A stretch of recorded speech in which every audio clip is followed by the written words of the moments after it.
कल आप लोगों का अधिशोषण हो गया था और भौतिक अधिशोषण के बारे में आप लोगों को बता दिया गया था।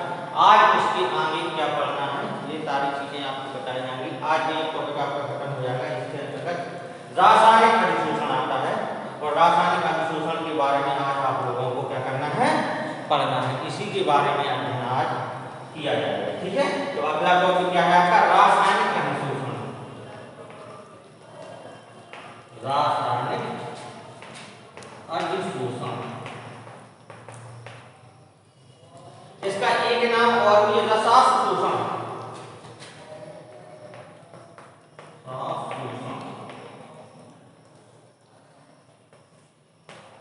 एक नाम और भी है, सही नाम से जाना जाता है लैंगमुर अधिशोषण।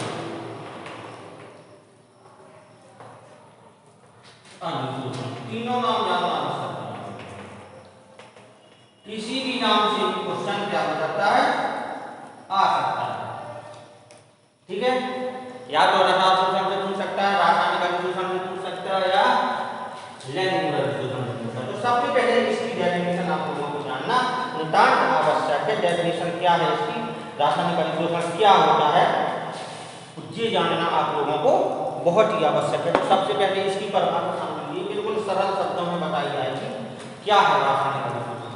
सुनिए, जब किसी गैस के अणु तथा परमाणु, जब किसी गैस के अणु तथा परमाणु या अणु या परमाणु किसी ठोस के पृष्ठ पर रासायनिक बंधनों द्वारा जुड़े होते हैं, तो इस प्रकार के अधिशोषण को क्या बोलते हैं, हम रासायनिक अधिशोषण कहते हैं। एक बार फिर से सुन लीजिए, जब किसी गैस के अणु या परमाणु, गैस किससे अणु या परमाणु से मिलकर बनी होती है। अणु होता है थोड़ी बड़े साइज का होता है, परमाणु से छोटा होता है। ठीक है, तो अणु या परमाणु को भी बोल सकते हैं। तो जब किसी गैस के अणु तथा परमाणु या अणु या परमाणु किसी ठोस के पृष्ठ पर रासायनिक बंधनों द्वारा जुड़े होते हैं या रासायनिक बंधनों द्वारा अधिशोषित होते हैं, तो इस प्रकार के अधिशोषण को क्या बोलते हैं, हम लोग रासायनिक अधिशोषण कहते हैं। क्लियर हो गया, इस प्रकार के अधिशोषण को क्या बोलते हैं, रासायनिक अधिशोषण बोलते हैं। इसमें कुछ फैक्ट हैं, कुछ तथ्य हैं जो याद करने वाले हैं।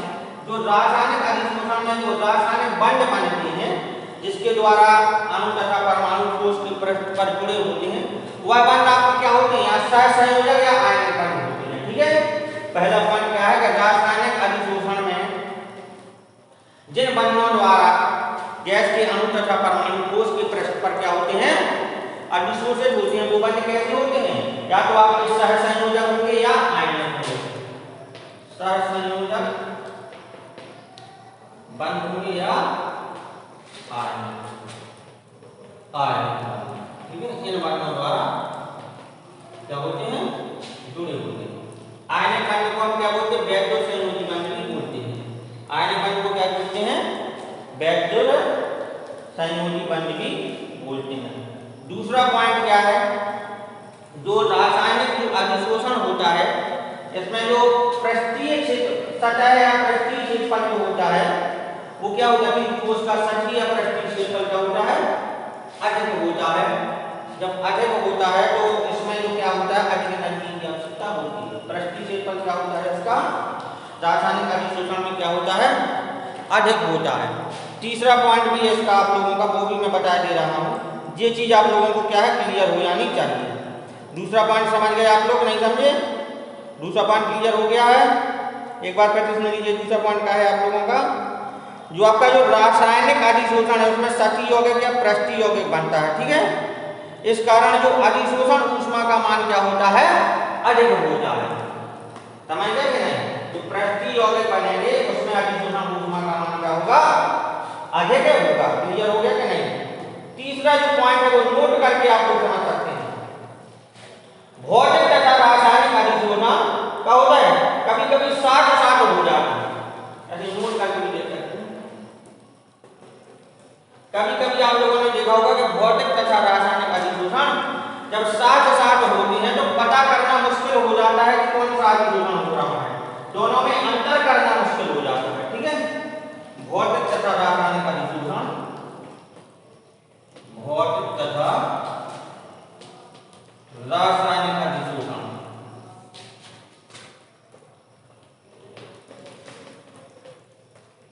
क्या होता है? जब साथ साथ होते हैं, जब साथ साथ होते हैं तो अंतर करना मुश्किल हो जाता है, अंतर करना कठिन हो जाता है, कठिन हो जाता है। इसका सबसे अच्छा एग्जाम्पल है कि जब आप लोगों ने देखा जो हाइड्रोजन गैस होती है वो निकेल की सतह पर जब अधिशोषित होती है तो वो वान डेर वाल्स बलों द्वारा अधिशोषित होती है। ठीक है, जो हाइड्रोजन गैस होती है तो वो जो निकेल की सतह पर H2 गैस, एग्जाम्पल में लिख सकते हो आप कि H2 गैस का निकेल की सतह पर अधिशोषित होना। एग्जाम्पल क्या है? H2 गैस का निकेल की सतह पर, निकेल या Ni की सतह पर अधिशोषित होना, अधिशोषित होना। ठीक है, देखिए सबसे पहले जब निकेल की सतह पर हाइड्रोजन गैस अधिशोषित होगी तो इसके जो अणु होते हैं वो क्या है? वान डेर वाल्स बल द्वारा अधिशोषित होती है। और वान डेर वाल्स बल मैंने कल बताया था जो भौतिक अधिशोषण है वो भी तुम्हारा एक प्रकार का वान डेर वाल्स अधिशोषण के नाम से भी इसको जाना जाता है, क्योंकि उसमें जो अणु तथा परमाणु अधिशोषित होते हैं वो वान डेर वाल्स बलों द्वारा बने होते हैं। जो ठोस की सतह पर बनते हैं या अधिशोषित होते हैं उसमें वान डेर वाल्स बलों का बहुत ही अच्छा प्रयोग किया जाता है, उसी के द्वारा ही अधिशोषित होते हैं। ठीक है, तो इसका एग्जांपल क्या है आपका? हाइड्रोजन गैस निकेल की सतह पर जब अधिशोषित होती है तो वान डेर वाल्स बल द्वारा इसके अणु अधिशोषित होते हैं। इसके बाद जब हाइड्रोजन का जो अणु है टूट करके हाइड्रोजन परमाणु में विखंडित हो जाता है तो इसके जो हाइड्रोजन के परमाणु हैं उसकी सतह पर, निकेल की सतह पर क्या होते हैं? निकेल की सतह पर बन जाते हैं।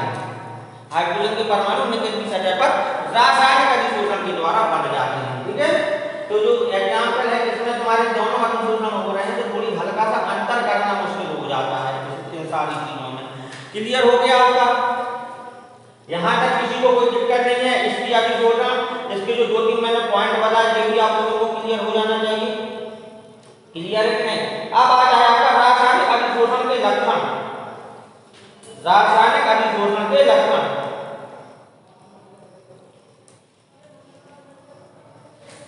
पहला है विशिष्ट प्रकृति। रासायनिक अधिशोषण के लक्षण,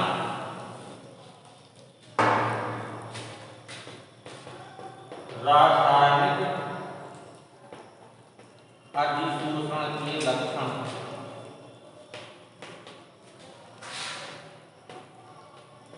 पहला है आपका विशिष्ट प्रकृति।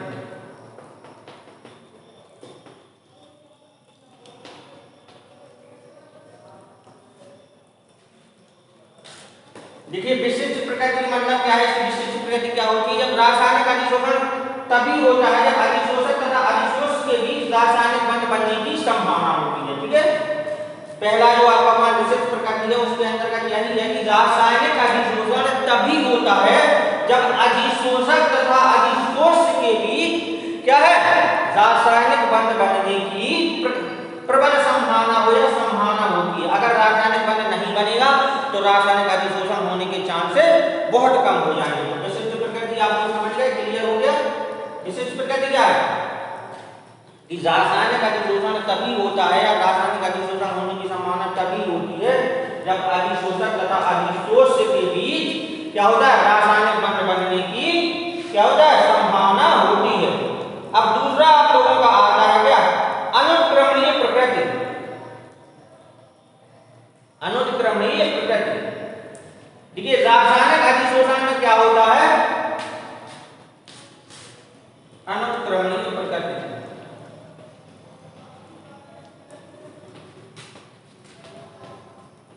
रासायनिक अधिशोषण में क्या होता है? यौगिकों का निर्माण होता है, होता है नहीं? रासायनिक अधिशोषण के दौरान यौगिकों का क्या होता है? निर्माण होता है। अतः इसकी प्रकृति कैसी होती है? अनुत्क्रमणीय प्रकृति होती है। या किस प्रकृति का होता है? अनुत्क्रमणीय प्रकृति का होता है। तीसरा है आपका ऊष्माक्षेपी प्रक्रिया। ऊष्माक्षेपी प्रक्रिया, ऊष्माक्षेपी प्रक्रिया,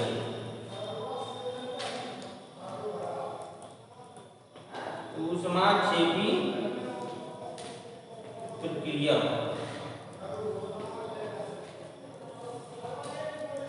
देखिए जो रासायनिक अधिशोषण है ये क्या है, ये ऊष्माक्षेपी प्रक्रिया है।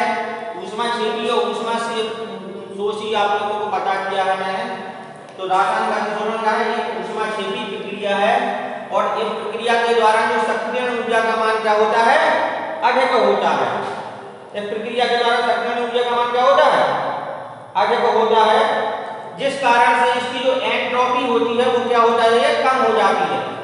एंट्रोपी लास्ट में जो फॉर्मूला आपने निकाल के आता है डेल्टा G बराबर delta H minus T to delta S। तो इसकी एंट्रोपी है तो डेल्टा H क्या हो जाती है, कम होती है। तो यहाँ डेल्टा H का मान क्या होगा, ऋणात्मक। ठीक है, डेल्टा H कैसा हो जाएगा, ऋणात्मक। और स्वतः प्रक्रम के लिए आपका डेल्टा G भी ऋणात्मक होगा। स्वतः प्रक्रम के लिए डेल्टा G कैसा होगा, डेल्टा G भी ऋणात्मक होगा। तब डेल्टा G ऋणात्मक है ये तो आपका डेल्टा H भी डेल्टा H भी ऋणात्मक होगा। ठीक है,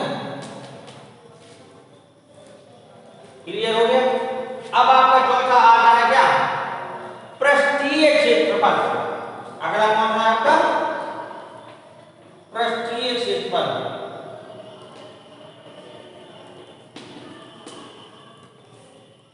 पृष्ठीय क्षेत्रफल क्या है, ये कैसे प्रभावित करता है, ये रासायनिक अधिशोषण को किस तरीके से प्रभावित करता है। देखिए रासायनिक अधिशोषण का अगर किसी ठोस का पृष्ठीय क्षेत्रफल अधिक होगा तो उसमें रासायनिक अधिशोषण भी क्या होगा, अधिक होगा। क्लियर है कि नहीं, किसी ठोस का पृष्ठीय क्षेत्रफल अधिक होने पर उसमें रासायनिक अधिशोषण भी अधिक होगा। पृष्ठीय क्षेत्रफल अधिक होने पर भी रासायनिक अधिशोषण अधिक होगा। अब जो अगला आता है आपका ठोसों पर गैसों के अधिशोषण को प्रभावित करने वाले कारक, ठोसों पर गैसों के अधिशोषण को प्रभावित करने वाले कारक। ठोसों पर गैसों के अधिशोषण को प्रभावित करने वाले कारक, ये देखिए इसके मैं बता रहा हूं, इसके अंतर्गत कौन कौन से कारक हैं, ये सारी चीजें आप लोगों को बताई जाएंगी। ठोसों पर गैसों के अधिशोषण को प्रभावित करने वाले कारक, यहाँ लिख लीजिए हम, ठोसों पर गैसों के अधिशोषण को प्रभावित करने वाले कारक, प्रभावित करने वाले कारक। देखिए कौन कौन से कारक हैं जो प्रभावित करते हैं गैसों के अधिशोषण को। ठोसों पर जब गैसों का अधिशोषण होता है तो कौन कौन से कारक उसको इफेक्टेड करते हैं, प्रभावित करते हैं। इन सारे तो 3-4 कारक हैं लगभग, कारक तो और भी मुख्य मुख्य 4-5 कारक हैं, वो आप लोगों को बता दिया। तो पहला आता है अधिशोषक की प्रकृति। ठीक है, अधिशोषक की प्रकृति पहला कौन सा है आपका, अधिशोषक की प्रकृति। ठीक है, अधिशोषक की प्रकृति क्या है, अधिशोषक क्या है, अधिशोषक ठोस है क्या नहीं भाई, अधिशोषक तो सोच लो, अधिशोष क्या होगी, अधिशोष होगी आपकी गैस। तो अधिशोषक की प्रकृति किस तरीके से प्रभावित करती है देखना है। देखिए समान परिस्थितियों में भिन्न भिन्न ठोस एक ही गैस को भिन्न भिन्न मात्रा में अवशोषित करते हैं। ठीक है, समान परिस्थितियों में भिन्न भिन्न ठोस एक ही गैस की भिन्न भिन्न मात्रा को अधिशोषित करते हैं, ये होता है अधिशोषक की प्रकृति।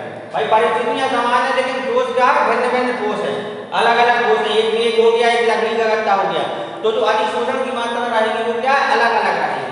क्लियर हो गया, अधिशोषक की प्रकृति। इसका एक एग्जांपल भी आपका एग्जांपल में भी समझ सकते हो, जैसे आपका तुम्हारा जेल हो गया, सिलिका जेल है, क्या करता है, नमी को अवशोषित करता है कि नहीं। तो इसका उपयोग हम क्या करते हैं, नम वायु को सुखाने में करते हैं। सिलिका जेल क्या करता है, नमी को अवशोषित करता है, सिलिका जेल नमी को अवशोषित करता है, इसका उपयोग हम नम वायु को सुखाने में करते हैं। ठीक है, अगला है आपका पृष्ठीय क्षेत्रफल।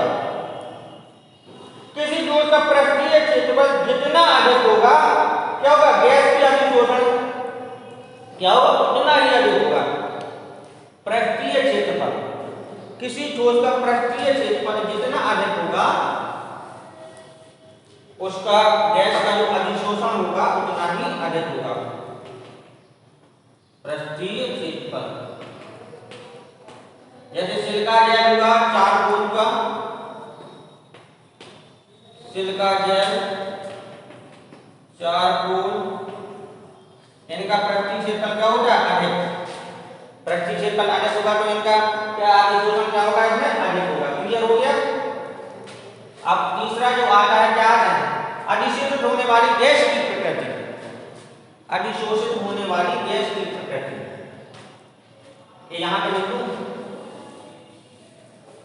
अधिशोषित होने वाली गैस की प्रकृति,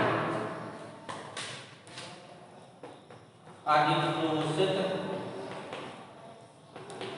होने वाली गैस की प्रकृति। अधिशोषित होने वाली, देखो कुछ गैसें क्या होती हैं, सरल होती हैं और सरल रूप से द्रवित हो जाती हैं। ठीक है, कुछ गैसें क्या है, सरल रूप से द्रवित हो जाती हैं, तो इनकी जो प्रकृति होती है अधिशोषित होने वाली गैस की प्रकृति में क्या आ जाएगा, कुछ गैसें क्या होती हैं, सरल रूप से सरलता से द्रवित होती हैं तथा जल से भी घुलनशील होती है, जल में घुल जाती है। ऐसे गैसों में क्या होता है, भौतिक जो अधिशोषण होता है वो अधिक होता है। क्या होता है, भौतिक अधिशोषण अधिक होता है तथा रासायनिक अधिशोषण की प्रकृति विशिष्ट होती है। यह केवल गैसों में होता है, उन गैसों में होता है जो ठोस के साथ पृष्ठीय यौगिक बनाते हैं। रासायनिक अधिशोषण की प्रकृति क्या होती है, विशिष्ट होती है, या उन गैसों में होता है जो ठोस के साथ पृष्ठीय यौगिक बनाती है। क्लियर हो गया। तो जो अधिशोषित होने वाली गैस की प्रकृति है भौतिक तथा रासायनिक अधिशोषण को किस प्रकार से प्रभावित करती है, ये क्लियर हो जाना चाहिए। रासायनिक अधिशोषण किस प्रकार से प्रभावित करता है, जो पृष्ठीय यौगिक बनाते हैं उसी में उसी रूप से प्रभावित होती है। बाकी भौतिक अधिशोषण में आपका जो द्रवित होने वाली गैसें हैं वो आ जाता है। अगला आपका जो पॉइंट है वो क्या है, ताप का प्रभाव। ताप का प्रभाव, ताप किस प्रकार से प्रभावित करता है। देखिए जो भौतिक तथा रासायनिक अधिशोषण है ये क्या है, एक ऊष्माक्षेपीय अभिक्रिया है। ऊष्माक्षेपीय अभिक्रिया है कि नहीं, ये तीसरी हमें 2 मिनट आती है, जो है आपका ताप का प्रभाव। ताप का प्रभाव, तो भौतिक तथा रासायनिक अधिशोषण क्या है, ऊष्माक्षेपीय अभिक्रिया है। और लासादेलीय नियम के अनुसार क्या होगा, लासादेलीय नियम पहले क्लास में आप लोगों ने पढ़ा हो, फिजिकल केमिस्ट्री में भी था तुम्हारा। लासादेलीय नियम के अनुसार क्या होगा, ताप बढ़ाने पर ताप घटाने पर अधिशोषण क्या होगा तुम्हारा, उस दिशा की ओर अभिक्रिया विकसित होती है जिसमें किए गए प्रभाव को समाप्त कर सके। ये था लासादेलीय नियम। तो इसमें जब लासादेलीय का नियम लगाएंगे तो क्या होगा, लासादेलीय नियम के अनुसार ताप घटाने पर अधिशोषण क्या होगा, बढ़ेगा। क्लियर हो गया कि नहीं, ताप घटाने पर अधिशोषण क्या होगा, बढ़ेगा। परंतु ताप बढ़ाने पर रासायनिक अधिशोषण पहले बढ़ता है फिर घटता है। ताप बढ़ाने पर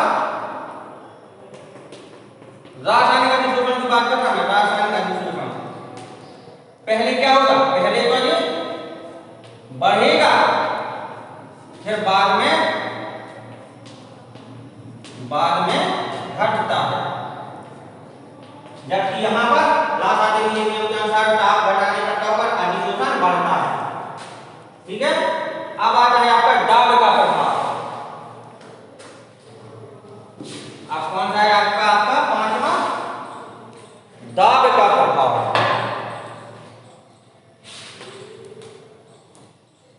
दाब का प्रभाव आ जाइए।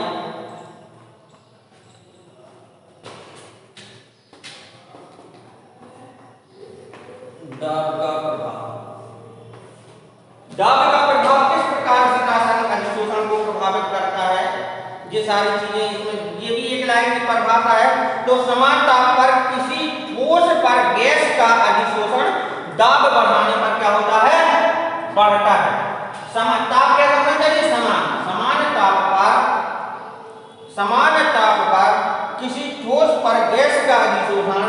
दाब बढ़ाने पर क्या होता है, बढ़ता है। सामान्य ताप पर, सामान्य ताप पर दाब बढ़ाने पर, बाकी सारी चीजें आप जानते हो, दाब बढ़ाने पर अधिशोषण क्या होगा, अधिशोषण बढ़ता है। ठीक है, क्लियर हो गया। तो ये आपके भौतिक अधिशोषण हो गया, रासायनिक अधिशोषण हो गया है।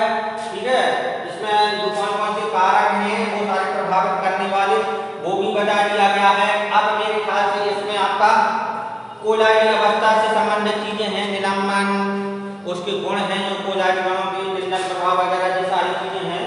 तो 2-3 दिन में जो भी टाइम लगेगा, कल तो अभी लेक्चर मिलेगा, इसके बाद ये भी आपका खत्म कर दिया जाएगा, 2-4 लेक्चर और लगेंगे इसमें, और बाकी आप पढ़ते जाइए। आज के लिए इतना ही, ठीक है, धन्यवाद।